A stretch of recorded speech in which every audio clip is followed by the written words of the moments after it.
Good morning. I wanted to go back to the gentleman that was talking about health and being general, you mentioned.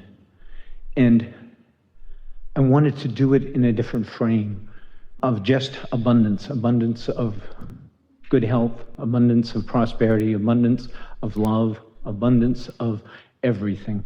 And the reason I say this is it helps everyone, but I just want the clarity to understand how to go about and being general in that sort of way.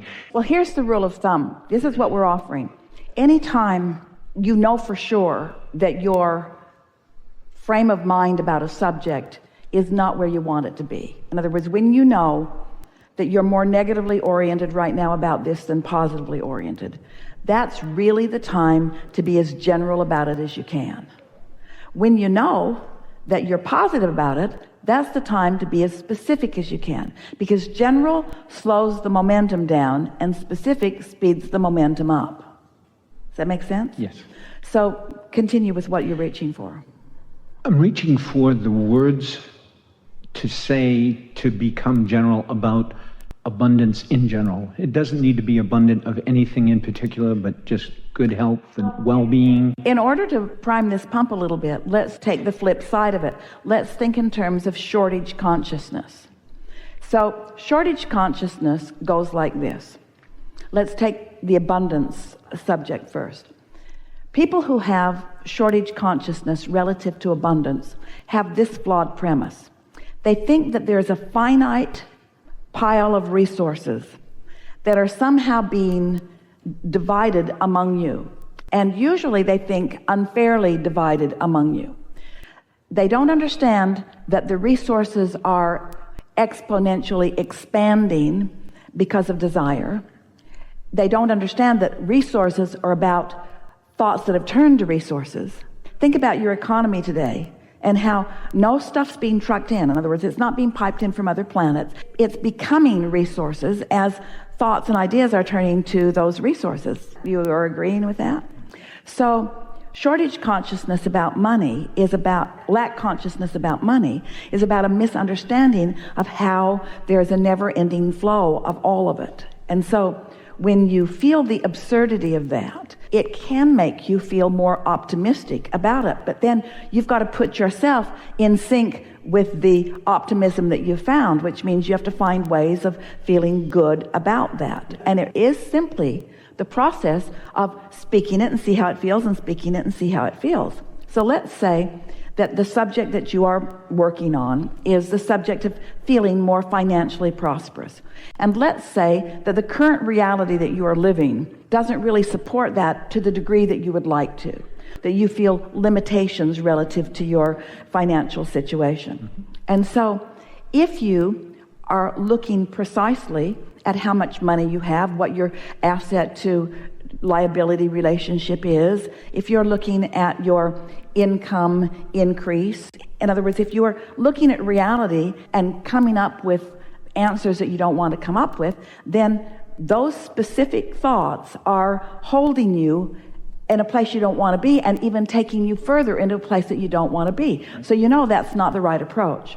So by getting general about it, we mean statements like this, kind of an uncondition of it. The bank and the money in it is a condition. The way you feel is an uncondition. Negative or positive is an uncondition. Focusing on something that is finite is more of a condition. Humans have been talking about unconditional love for a long time, not realizing what it means. And we're talking about unconditional love, unconditional alignment, unconditional clarity, unconditional prosperity. We're talking about taking the reality that has you all balled up and in a disallowing mode out of the equation, which once you stop blocking the flow will come. Once you stop holding the cork under the water, the cork will float again. And so general statements such as, I like the subject of economics. I like the subject of economics. I like the idea of in and out. I like dollars flowing to me and through me to someone else. I like the flow of dollars. I like knowing that there is no waste, that I can't waste money because when I spend it, someone feeds their kids.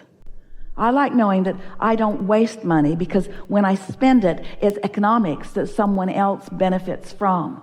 I like dollars flowing through me. I like them flowing in and I like them flowing out. Just like breathing, I can feel the well-being of that. Now, were we general enough with those statements that it didn't bump up against anything that bothered you? Yes. I like the idea of prosperity. I like the feeling of prosperity. I like excellence. I like what money can do. I like when economics are focused in a particular area. I like the renewal of a city. I like the renewal of a neighborhood. I like the refurbishing of my own basement. I like the renewal of my own transportation. I like renewal. I like resourcing. I like flowing. I like abundance. I like understanding the never-endedness of abundance. So these are really general statements that you're not tripping over in any way because we didn't say anything that is problematic to you. You do like abundance. I like knowing that there is no waste. Now, this is an important one for you to rest on just for a moment. I like knowing that when I spend money, I'm contributing in a positive way. I like money flowing through me. I like the balance of money flowing through me. In and out, not out, out, out, out, in, out, out, out, out, in and out, in and out, in and out, in and out. Not even in, out. That doesn't feel good either, does it? Not in, can I, please, can I, please. No, in and out. Because the more you understand the in and outness of it, the more you understand that in the same way that the idea will flow to you, there's no shortage of ideas. There's just receptive mode and not receptive mode. So if you're not in the receptive mode, then you're saying, no ideas here. We say, yes, they're all around. They're being transmitted to you. You're just not receiving them because you're not in the receptive mode. You say, well, give me an idea and I'll be in the receptive mode. Get in the receptive mode and then the idea will flow. Just like, well, give me the money and then I'll feel prosperous. Feel prosperous and then the money will flow. You've got to find the mindset. You've got to find the vibrational stance. You've got to find the emotional stance in order to allow it to flow. And you can tell when you do. So whether it's clarity shortage or money shortage, doesn't matter what the shortage is. In every case, the shortage is caused by you, and don't be hard on yourself, by the beliefs you've picked up along your physical trail. Well, it's logical that if you're in an environment where people are worried about money, where they're telling you that you're wasteful, where they're conveying to you that if you utilize that resource or whatever it is, that you are squandering it or wasting it, because humans are accustomed to looking at things in a finite way. And yet, it's so interesting to watch your weather patterns and the way you create your floods and droughts. Because the water is proportionate to your desires and needs. But it flows sporadically because of your blocking it off and not allowing it to. And the abundance of dollars and the abundance of clarity, the abundance of ideas are the same. It's an individual thing, much more than you know. But you don't see yourselves as individual because you are so aware as you are looking out into the population of your world of what others are doing. We're just asking you to try a little bit, to think thoughts that feel better to you when you think them, and watch what happens to the prosperity that you begin to allow into your own experience. There will always be those who have practiced shortage consciousness long enough that they are sure that you are their problem. But you are not. And as long as you let them think that you are their problem, they will not find a solution because you are not their problem. So the words that you say about abundance in all those categories will help putting a general feel on it. Well, use your own logic about it also. In other words, this is really self-talk. This is really self-convincing. This is really talking yourself into your own blessings. Right. That's the thing that is so interesting to us, is that the wherewithal for everything that you want is right there for you for the taking. Just like ripe fruit on a tree, right there for you. But sometimes as individuals or as mass consciousness, you get fixated on something that blocks you off from it, and then you demand that it is not there. That would be like saying to your dog, who clearly can hear something you can't hear, stop it. You're faking that. I know for sure you can't hear that because I can't. So stop it. And every time he acts like he's hearing something, you just slap him again. After a while, he'll stop letting you know he hears. He'll hear, but he won't let you know. Same with his ability to smell. He can smell stuff you can't smell. Stuff you don't want to smell sometimes. He can. But you don't deny that he can smell. You say, you have a different smelling receptive mode than I do. And what we're wanting to say to you all in a loving, in a obnoxious way, we want you to get into more of the receptive mode and allow yourself to be the receiver of so much of the abundance that is there for you, whether it's physical well-being or financial well-being or intellectual well-being, just being in the right place at the right time. You didn't come to solve problems. You came to experience the exhilaration of flowing toward what you want. And so these conversations are not about digging you out of a hole. These conversations are about you getting to be all that you came here to be, because that life-giving, exhilarating feeling of pure desire that's not held back by beliefs that are hindering it is the most delicious state of being in the world. And you see it in your little children, and yet, unlike the dog, you never say, no, that's wrong, you can't smell that, and yet you do say that to your children.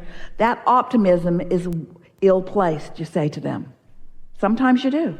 You can't make a living doing that. Go get a real job. You need to go to college, and you need to find out what the needs are in this world, not what the wants are. You don't get to do what you want to do. You have to figure out what the needs are, and you need to become educated so that you can feel needs.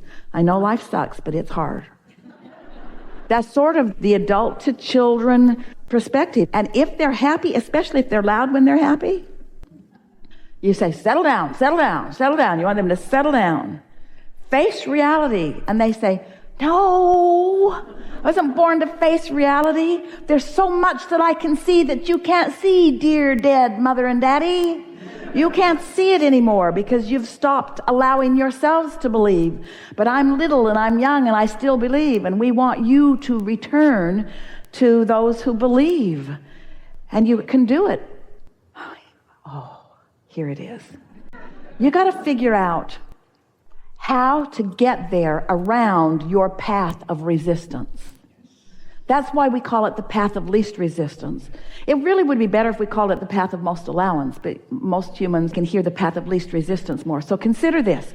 Your inner being knows right where you are, right here, right now, on all subjects, and where you want to be, right here, right now, on all subjects, and knows how to get you from there to there, from where you are to where you want to be, knows where all the resistance pieces in your trail are, and is calling you over and around and under and through all of them, knows how to get you there. And so your inner being isn't condemning you for putting resistance on your trail. Your inner being just accepts that that's a sort of natural thing, but is still guiding you around it. The other day, Esther was looking for something.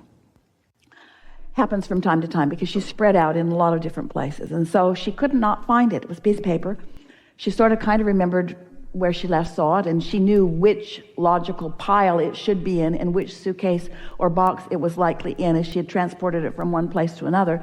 But she could not find it, and she needed it, and she needed it now. So she decided to just forget about it, because she had worked herself into a sort of frenzy, to the point that she was saying, Esther, she was scolding herself, you could do better than this. You have the ability to be more organized than this. She was really giving herself a lot of grief. And then she got an idea to just go have lunch. So she had lunch and sort of forgot about it. And as soon as she got back to the house, she thought of something else she needed, and she knew right where it was. And when she went to get this other thing that she needed, there was the other thing that she was looking for right there with it. So her inner being guided her through the path of least resistance, through the path of her lesser resistance. She was not resistant about that other thing. And so her inner being could easily guide her to that. You see what we're getting at? Now I know.